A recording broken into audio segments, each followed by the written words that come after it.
As you're playing Kingdom Come Deliverance 2, you'll notice a lot of NPCs will just talk to you, and you have this little option to quick reply to them. I'm sorry. I'll go and have a bath right away.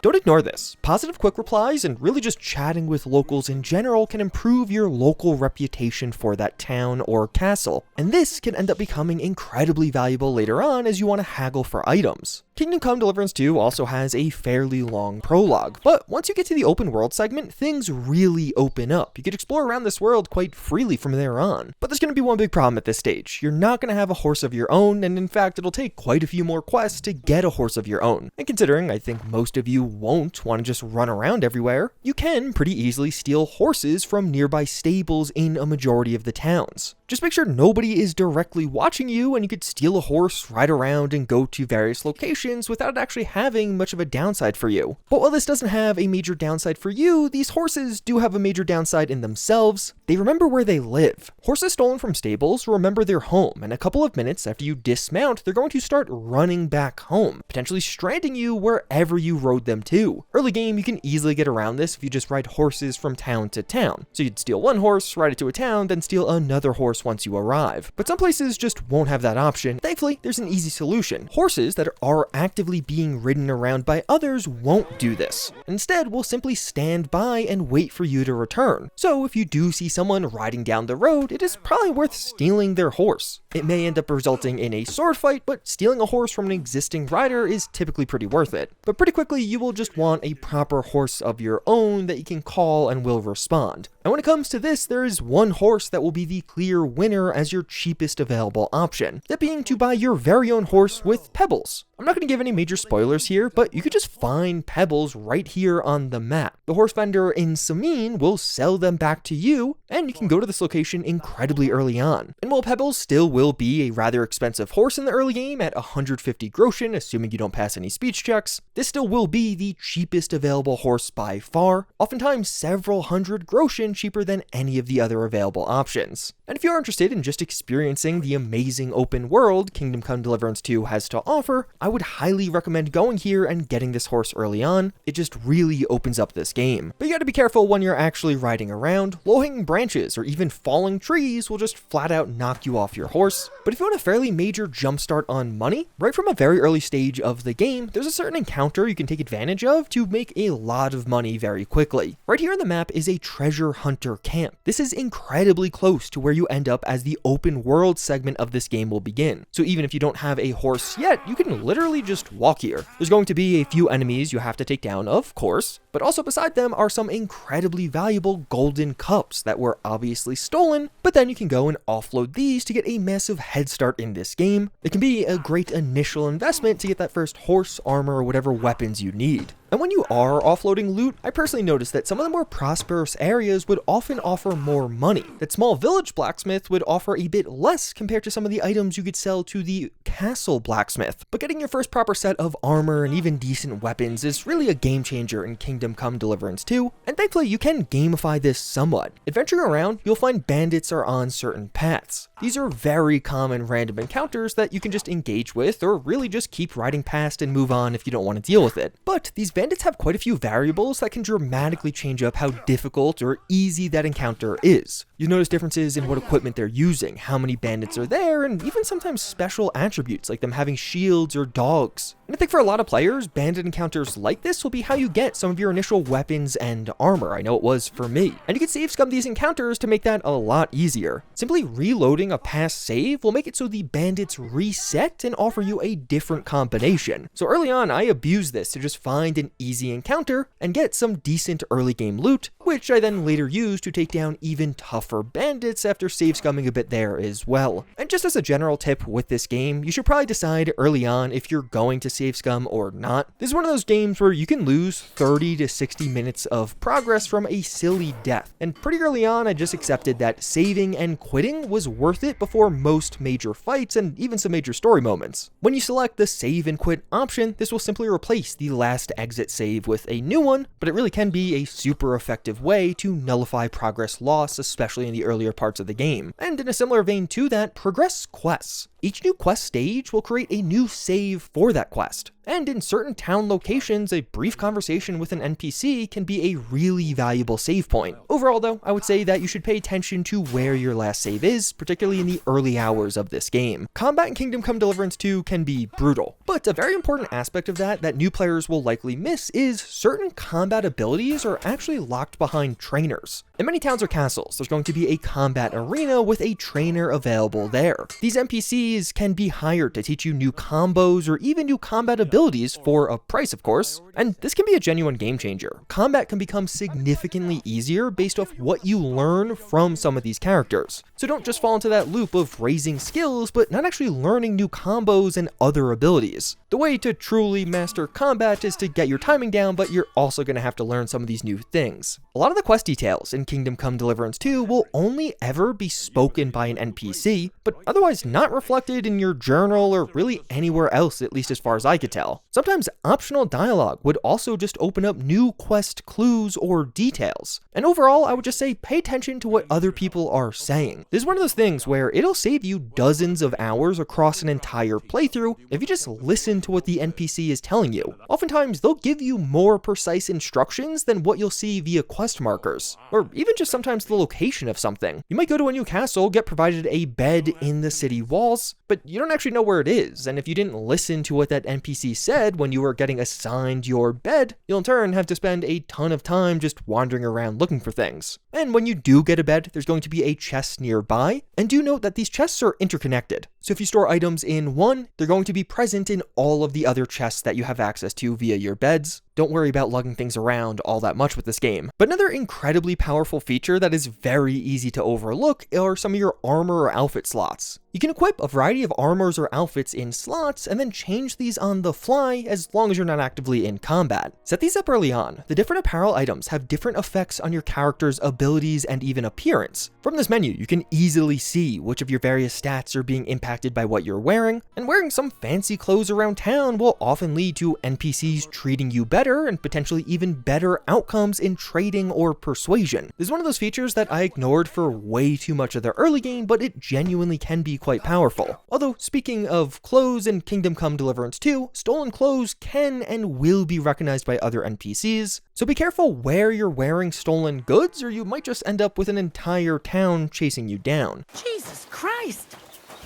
Those things you've got on! You must have stolen them from our house!